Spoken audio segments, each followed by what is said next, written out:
E eu converso agora sobre as perspectivas do milho verão com Rafael Mandarino, diretor da AgriSource Brasil.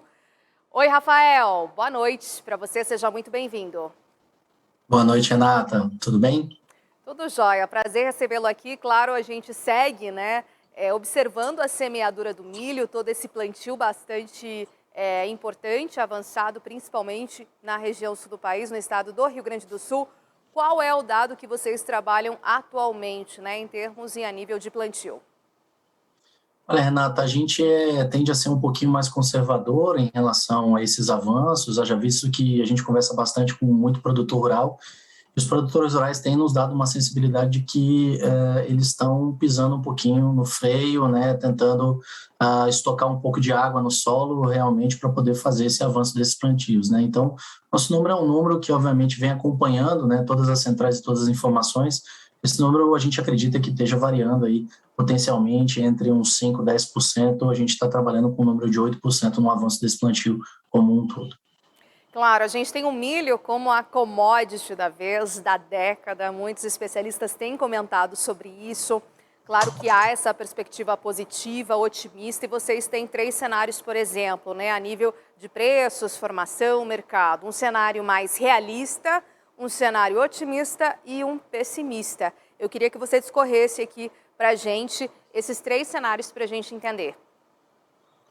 Com certeza, Renata. A gente está olhando com bastante cuidado, né, esse milho, e obviamente também tentando fazer uma correlação em relação à soja, né, enquanto que o produtor tende a trocar a área de milho para soja, ao mesmo tempo também tentando fazer, né, a aposta em duas cestas, né, duas commodities aí, tentando trazer um pouco mais de segurança em relação a essas oscilações de preço e também um custo mais elevado para esses plantios, né? Então, a gente vem trabalhando aí com incremento de áreas, obviamente pensando em primeira safra, segunda safra, mesmo terceira safra, né? Obviamente está incentivado em função de preço.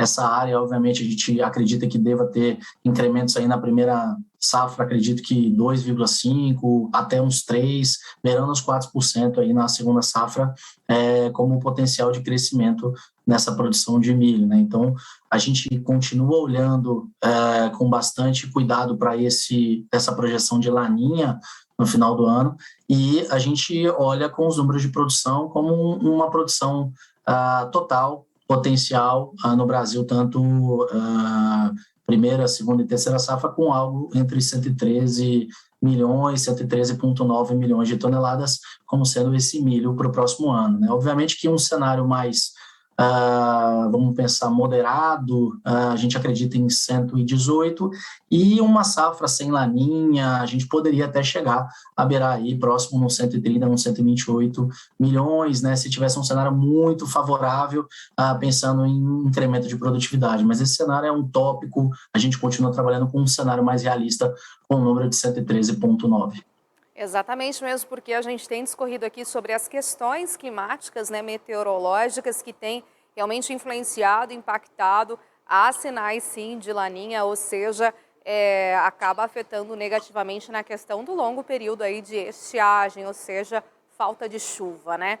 E aí, claro, trazendo um pouco dessa formação de preços a nível internacional, por exemplo, Bolsa de Chicago, a gente tem também uma safra norte-americana que passou por seca, estresse hídrico. Isso, de certa forma, tem pressionado o mercado também. Qual que é a avaliação de vocês? A gente olha para o cenário doméstico como um cenário que Brasil, né, rapidamente, antes de eu discorrer um pouco sobre os Estados Unidos, realmente são preços bastante atrativos, né? Quando a gente compara com Chicago, o mercado doméstico ele está pagando, dependendo da praça, mas quando a gente faz uma conversão, algo próximo aí de $7, $6,50 o bushel, enquanto a Bolsa de Chicago ainda está bem abaixo disso nos contratos futuros para o milho, né? E, obviamente, a gente olha para esse cenário da produção americana com bastante cautela também, né? Haja visto que a gente acredita que a produção ela deva ser impactada cada vez mais, né, ao longo dos meses, aí, avançando as colheitas, a gente vai ter dados reais, né, obviamente, à medida que a gente tiver essas colheitas, e a gente também acredita de que essa cultura ela vem sofrendo também com bastante estresse de calor, né, ausência de chuvas que realmente pudessem fazer uma diferença, e é por isso que a gente veio vendo ao longo das semanas uma redução das qualidades dessas lavouras. Bom, Rafael, eu sei que vocês têm feito relatórios aí constantes, bastante pontuais e que realmente traz toda essa questão de dados, né, disponibilidade aos produtores, no caso, tendo esse contato tanto com IMEA quanto com o DERAL, de que forma vocês têm pontuado isso, né, junto aos produtores? O nosso trabalho é um trabalho de trazer, obviamente, uma tentativa de antecipação de um movimento e pensando em fundamentos, né? Então, a gente não está aqui para dar uma opinião ou ficar aqui, né, discorrendo sobre um assunto específico, por exemplo, política, né, e quanto que isso necessariamente, óbvio que isso faz parte de uma discussão, mas o que realmente tende a ser soberano é o fundamento, né, então é isso que leva e acaba sempre trazendo a nossa perspectiva de análise, né, então a GeoResource tem 30 anos, atende 81 países, nós estamos no mercado já bastante consolidados, aqui no Brasil estamos indo para o 4º ano, né, e agora nesse desafio aí a gente quer avançar ainda mais com os produtores. Então eu convido a todos para que façam parte, né, desse time, desse grupo seleto, que possam estar aqui também se inscrevendo no nosso site, fazendo parte de uma lista de degustação e quem sabe se tornando cliente que a gente possa estar aconselhando todos.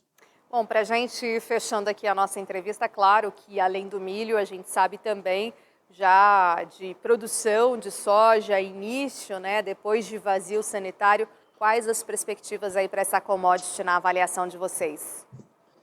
Olha, a soja é um cenário um tanto quanto desafiador se a gente estiver pensando, obviamente, de que o produtor também está olhando para o céu e rezando, né? A gente está vendo algumas chuvas aí já sendo relatadas no Mato Grosso, a gente tem um padrão nessa semana, no dia 12 a 18, que deve trazer uma perspectiva mais úmida, tanto pensando em sul do país quanto vindo ali em relação ao Nordeste, né? Mas esse padrão deve cortar, né, na próxima semana, no dia 19 a dia 25, uma perspectiva de secura para esse sul do país e também o centro-sul.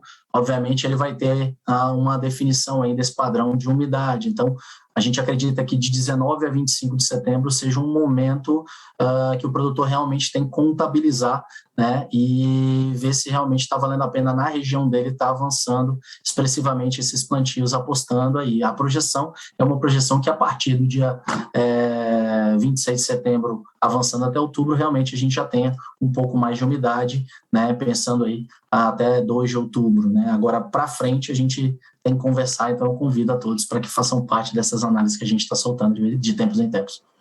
Excelente, muitíssimo obrigada. Então, Rafael, até uma próxima oportunidade. Uma ótima noite para você. Muito obrigado, Renata. Um prazer. Um abraço a todos.